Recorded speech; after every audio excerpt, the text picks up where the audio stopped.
The Baltic Appeal. Sent on a mission by the World Ocean International Foundation, scientists of the Kaliningrad division of the Shirshov Institute of Oceanology of the Russian Academy of Sciences sailed out to the Baltic aboard the Professor Stockman research vessel.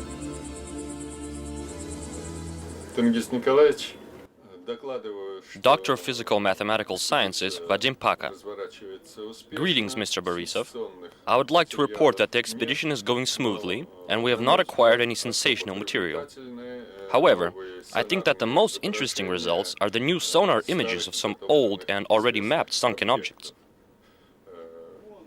The images are highly detailed and are of such excellent quality that they may be used instead of underwater video footage. We are going to carry on our efforts in this field. President of the World Ocean International Foundation, Professor Tengiz Borisov. The objects of greatest interest to us at the moment are the sunken ships themselves, as well as the areas where increased levels of arsenic and traces of chloroorganic compounds have been previously detected. I would also like you to inspect the region where Nord Stream is planning to lay its gas pipeline, some 15 miles away from the primary area of your search. Thank you. We shall carry on. Goodbye. All the very best of success, and thank you.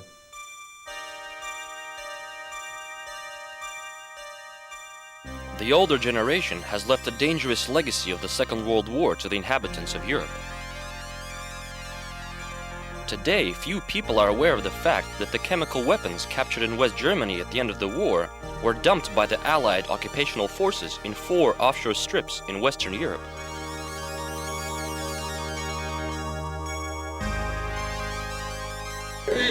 По наезженной дорожке хорошо насиженное место.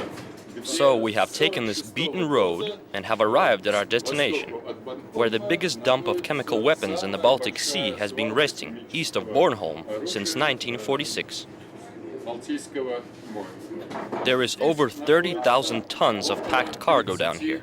1000 тонн упакованного груза. Taking the weight of the containers into account, we must divide this tonnage by 6, which leaves us with around 5,000 tons of poisonous materials. The main question that concerns everyone at the time being is how much of these 5 tons of materials are still left down there. Please remember the following figures.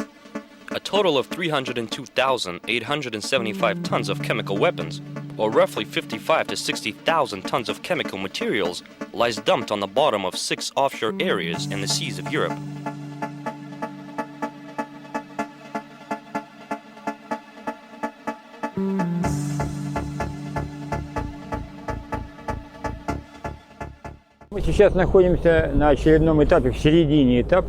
Professor of Geology Mikhail Spiridonov. Right now, we're in the middle of a new stage, yet another stage, of analyzing the Bornholm dump of man-made German chemical weapons in the Baltic Sea. This time, during the course of this journey, we have acquired some very interesting results.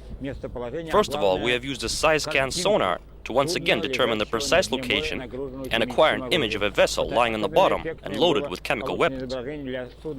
We saw a very striking image of this ship, some 50 meters long and 10 meters wide, with very clear layouts of piles of objects on the deck, and part of which are probably chemical weapons. This is a very important thing. Carrying on our analysis, we brought in a sub-bottom profiler. Sonar is an instrument which helps us to analyze the surface of the seabed and any objects lying on top of it.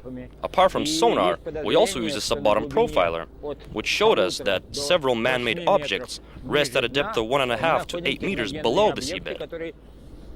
At a first glance, these objects appear to be part of the chemical weapons dump. They are probably some kind of aircraft bombs, as their stabilizers and speed of sinking allowed them to sink to the bottom and penetrate the thin layers of sediments at the top of the seabed.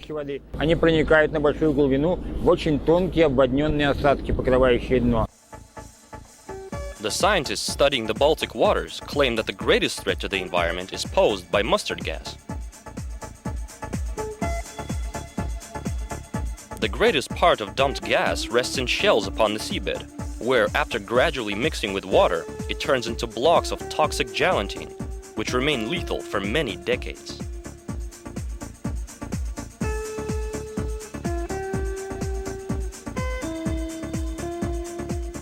should be noted that not all scientists are sounding the alarm around the threat to the health of the people living in the areas around the poisonous dumps. Is such indifference appropriate in this situation? Judge for yourselves. Долгое время, получив толчок, For a lengthy period of time, after receiving an impetus towards exploring the Baltic issue deeper thanks to the documents passed by the Hilkomov's Committee and the Helsinki Committee on Preserving the Environment of the Baltic, we Russians found ourselves carrying out this project in proud solitude. Even some of our superiors disliked this fact. Why are you the people the ones who need this the most? They asked. This is a common issue. The waters containing the dumps are in fact Danish, so why are you people working on this anyhow? By maintaining regular contacts with our Western colleagues around general issues of the ocean, we managed to convince them that we must work together on the issue of chemical weapons. And as a result, 2005 saw the start of a project entitled Modeling of Ecological Risks Related to Sea-Dumped Chemical Weapons. This is how the issue sounds in English. This is how the task was formulated by the European Union. I think that this formulation is very correct. We must first determine the risks, and then talk about the measurements necessary in order to counter them. И правильно формулируется. Сначала определитесь с рисками, а после этого говорите, что нужно для их ликвидации. It could seem that there was no cause for concern. The scientists of the expedition seemed unworried, probably because they have become used to the common procedures of carrying out research, raising samples of sediments from the bottom and analyzing them. Everything was done thoroughly. The samples resembling black earth were cut up into pieces and placed in petri dishes to be passed on for analysis to Finnish scientists, with whom the Russians have signed a bilateral agreement on developing methods of analyzing materials raised from the seabed.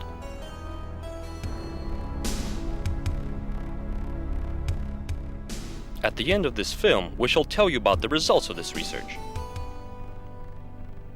And for now, let us cross-examine the statements of the crew members about what has happened to them during the course of previous expeditions.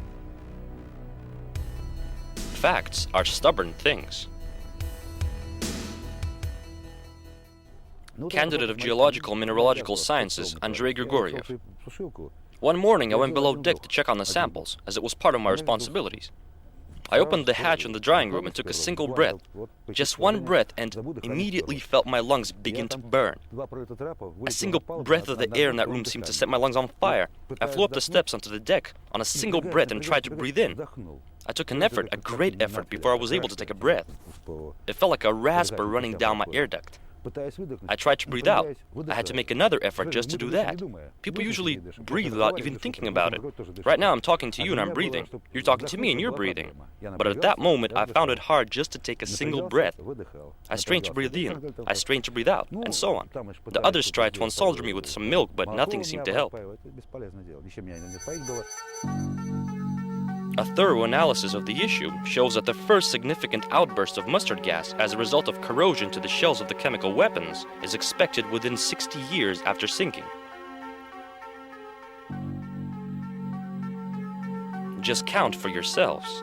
If the weapons were dumped between 1945 and 1947, then a large-scale contamination of the coastal waters of Europe should begin in the middle of the first decade of the current 21st century. Very soon, without a doubt, and it will go on for many decades.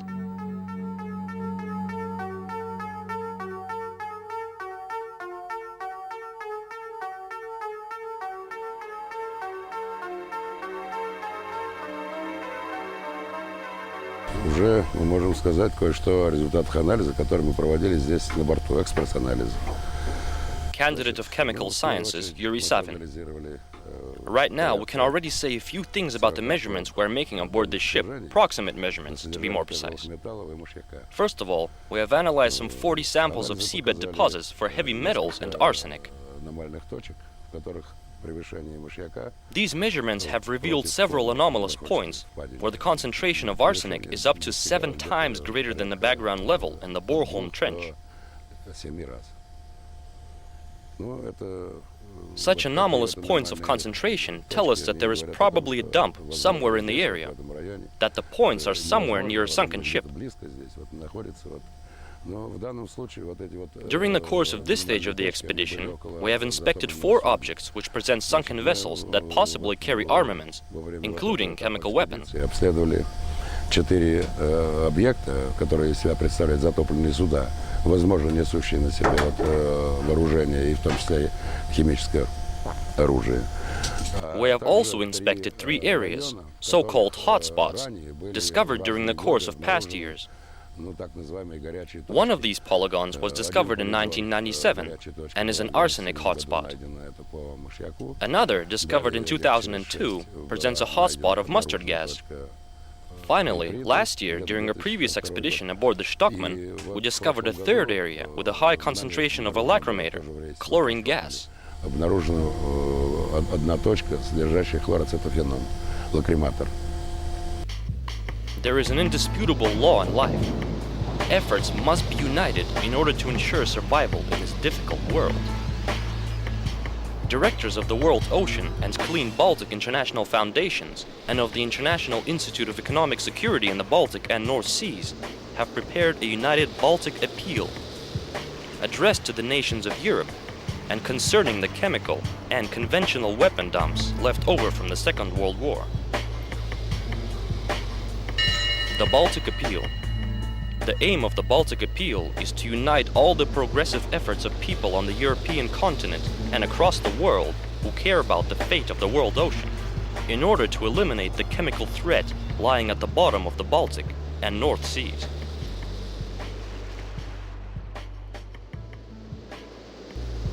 Today, it has already been proven that the poisonous materials and hazardous products of the hydrolysis that seep into the Baltic Sea will circulate the area of water for some time, and will then be carried by currents into the North Sea, which will also be contaminated without a doubt.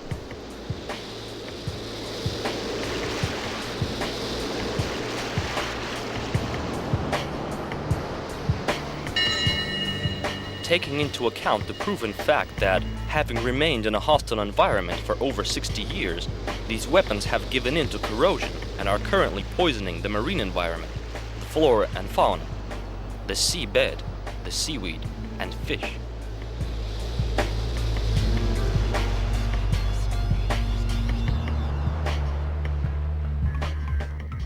Please pay close attention to the following facts.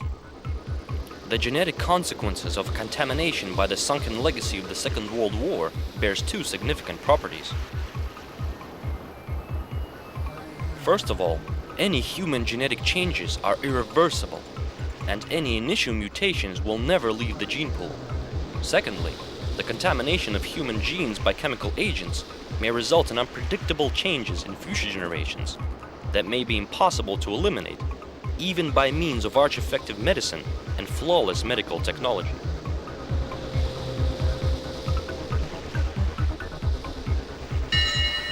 In expressing our concern with the threat posed by the dumped chemical weapons to the health of millions of Europeans, as well as to future generations, we consider it imperative to put an end to the cover-up of this tragic European issue.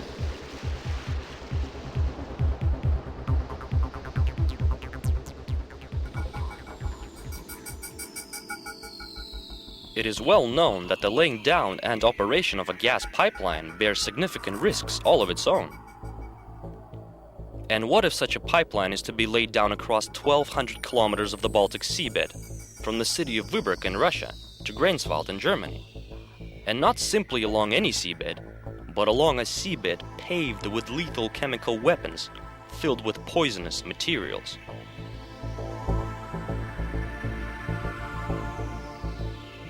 How has such a project become possible? Aren't there any sensible people in the Nord Stream company, which is in charge of the project? People, stop before it's too late. Please think about this. This is a matter that requires a great deal of careful and lengthy planning before it can be safely carried out. The authors of the appeal are calling upon the governments of Russia and Germany to freeze the laying down of the Nord Stream gas pipeline along the bed of the Baltic Sea, until an independent international ecological examination can be carried out.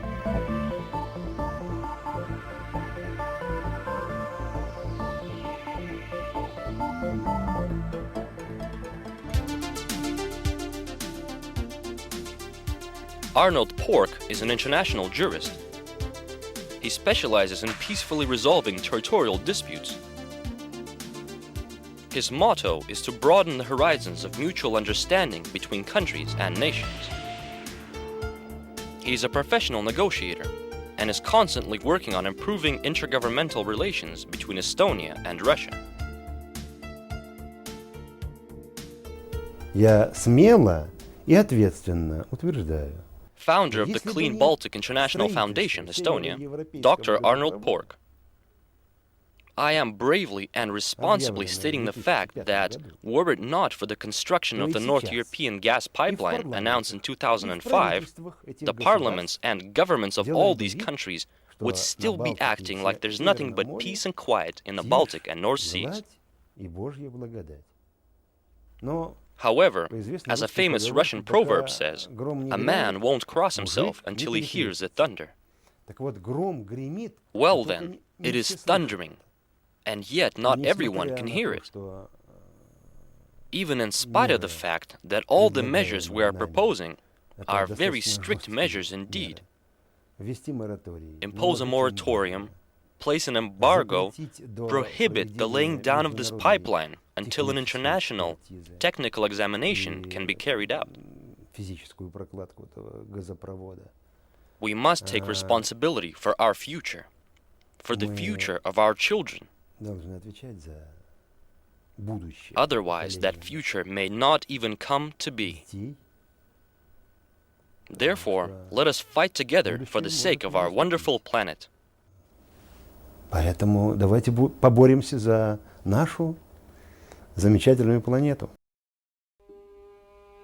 Is there anything that can be done about the situation for the time being? Yes, there is. There are certain technologies in Russia which make it possible to resolve this problem, but that may take a lengthy period of time. For the time being, the only option is monitoring. A proposition has been made to utilize systems designed for monitoring the activity of submarines in oceans and seas.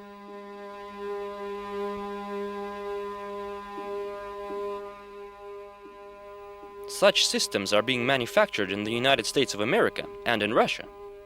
The systems use radio-equipped buoys with a self-contained power supply, which pick up the sounds of moving submarines. The signals are transmitted to satellites and then relayed to tracking centers, making it possible to trace the movement of submarines. The same systems may be used to keep track of the chemical weapons, if only a few slight adjustments are made to it.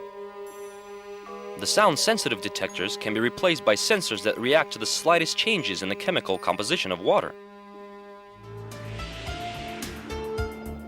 Tengiz Borisov is a vice admiral of the reserve. He is a shipbuilding engineer of the highest qualification, a doctor of technical sciences, and a professor.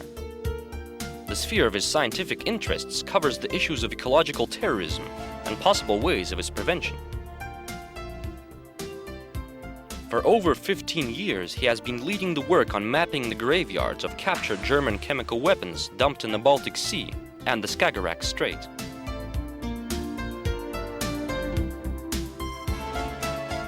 He was awarded his Star of a Hero for developing the technology of isolating the nuclear warheads and reactor aboard the sunken submarine Komsomolets. Эта ситуация уже практически вышла из-под контроля. The situation has practically gone out of our control. During the course of the past 15 years, we have been constantly detecting poisonous materials in the waters, which means that they have been seeping out for quite a while now. In some areas, the concentration of arsenic is around 3 grams per kilogram of sediment. And these are horrible figures indeed. The issue must not be covered up any longer. After announcing the scale of the problem quite loudly in 1992, we have, to a large extent, unfortunately followed the example set by the Western nations, which continue to cover up the issue even today. The thickness of the weapon shells down there is around 5 or 6 millimeters, and the waters of the Baltic corrode around 0.15 of a millimeter per year. Therefore, you can imagine the condition these weapons are in at the moment, and we have practically no time left to prepare for the consequences. A massive outburst can take place any moment. No one can say for certain when it is going to happen. I can make a good example right now. As long as an electric light bulb continues to work, no one can tell you for sure what condition the filament is in. It may keep on working for a month, for another 5 years, or it may burn up within 5 minutes. The situation with the chemical weapons is roughly the same. We were hoping that the British and Americans, who sunk 88% of these weapons, would follow our example and declassify their materials. However, that did not take place. In 1997, after 50 years had passed since the dumping operation was carried out, they simply decided to keep the information classified for another 20 years. In my opinion, this is a crime against humanity. The people should know what is dumped, how much of it is dumped, and what the consequences may spell for them. The fact that the dumped chemical weapons are a serious mutagen and carcinogen is acknowledged by everyone. You remember that at the beginning of this film, we promised to tell you the results acquired by the Finnish scientists in parallel with their Russian colleagues. It is very important that a new method of analysis has proven itself very effective. Samples are delivered for analysis in a fresh instead of a dried state. This means that the results are more precise than ever before. The latest expedition of the Stockman has showed that the samples of water and sediments contain a higher concentration of arsenic and heavy metals than in previous years. This means that there is no time to waste. Action must be taken immediately.